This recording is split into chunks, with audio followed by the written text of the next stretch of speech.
আজি যিসকল সাংবাদিকে ৰাইজৰ বাবে প্ৰতিটো মুহূৰ্তত ন্যায়ৰ বাবে গোলাঘাটত সাংবাদিকৰ ওপৰত আক্ৰমণৰ ঘটনাক কেন্দ্ৰ কৰি সৃষ্টি হৈছে তীব্ৰ প্ৰতিক্ৰিয়া।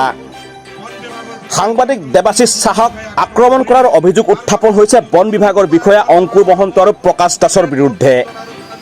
এই ঘটনাৰ প্ৰতিবাদত আজি গোলাঘাটত প্ৰতিবাদী কাৰ্যসূচী ৰূপায়ণ কৰা হয়। সাংবাদিকসকলে অভিযুক্ত দুই বন বিষয়াক অনতিপলমে নিলম্বন কৰাৰ দাবী জনায়। সাংবাদিকৰ ওপৰত এনে আক্ৰমণ গণতন্ত্ৰৰ চতুৰ্থ স্তম্ভৰ ওপৰত আক্ৰমণ বুলি দাবী কৰি দোষীৰ বিৰুদ্ধে কঠোৰ ব্যৱস্থা গ্ৰহণ কৰাৰ দাবী জনাইছে প্ৰতিবাদকাৰীসকলে।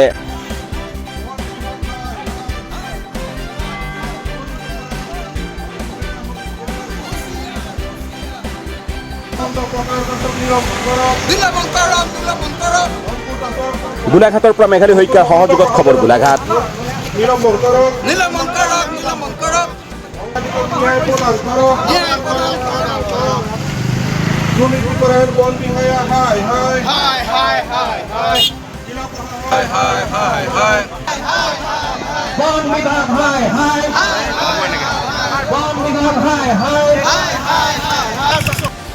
গোলাঘাট নগৰৰ মাজমজিয়াত এটা সপ্তাহ হৈ গ'ল এগৰাকী সাংবাদিকক এটা বন বিষয়া ঘোষখোৰ দলে বন্দুক লৈ আক্ৰমণ কৰিবলৈ উদ্যত হ'ল। আমি ভিডিঅ'ত দেখিছোঁ।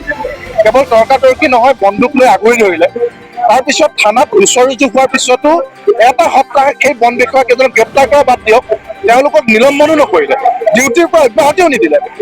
তাৰমানে আজি আমি গোলাঘাটবাসীয়ে ভাবিবলৈ বাধ্য হৈছোঁ, এই ডেপুটি ৰেঞ্জাৰ অংকুৰ মহন্ত আৰু ASI প্ৰকাশ দাস আচলতে মানি কালেক্টৰহে নেকি?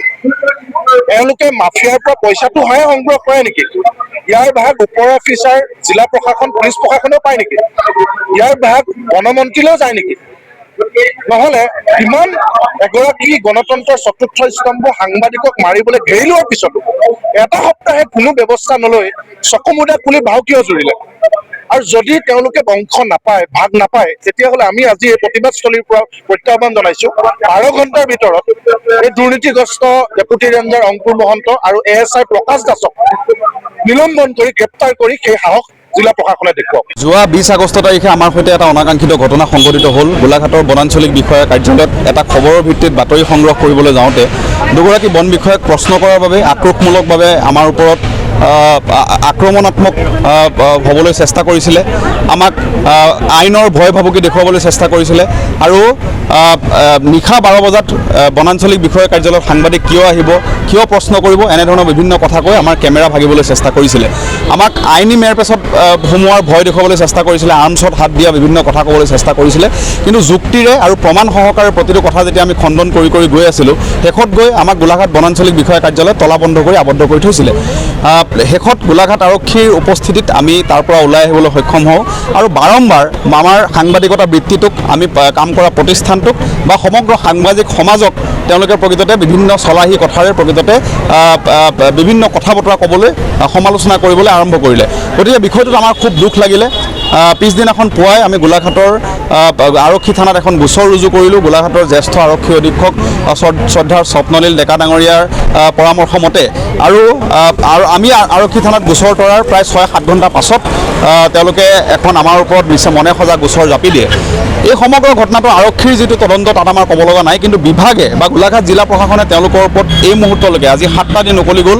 ঘটনাৰ 7টা দিন উকলি যোৱাৰ পাছতো কোনো ধৰণৰ ব্যৱস্থা গ্ৰহণ নকৰা পৰিলক্ষিত হৈছে, যাৰ পৰিপ্ৰেক্ষিতত আজি গোলাঘাট জিলা সাংবাদিক সংস্থা আৰু গোলাঘাটৰ 30 জাতি জনগোষ্ঠীয় দল সংগঠন, অনুষ্ঠান প্ৰতিষ্ঠান, গোলাঘাটবাসী ৰাইজে গোলাঘাট জিলা আয়ুক্ত কাৰ্যালয় ঘেৰাও কাৰ্যসূচী ৰূপায়ণ কৰে আৰু অতি শীঘ্ৰে এই দুয়োগৰাকী বিষয়া অংকুৰ মহন্ত আৰু প্ৰকাশ দাসক নিলম্বনৰ দাবী জনায়। ইতিমধ্যে আমাৰ প্ৰতিবাদৰ প্ৰতি সঁহাৰি জনাই গোলাঘাটৰ জিলা আয়ুক্তগৰাকীয়ে দণ্ডাধীশ পৰ্যায়ৰ তদন্তৰ কথা ঘোষণা কৰিছে আৰু বিভাগীয় তদন্তৰ কথা ঘোষণা কৰিছে। অতি শীঘ্ৰে এই দুয়োগৰাকী বিষয়াক যদি নিলম্বন বা শাস্তিমূলক ব্যৱস্থা গ্ৰহণ নকৰে, গোলাঘাট জিলা সাংবাদিক সংস্থা আৰু 30 জাতি জনগোষ্ঠীয় দল সংগঠনে এই প্ৰতিবাদ অধিক তীব্ৰতৰ আৰু অধিক গণতান্ত্ৰিক ৰূপত আগুৱাই নিয়াৰ কথা ইতিমধ্যে ঘোষণা কৰিছে।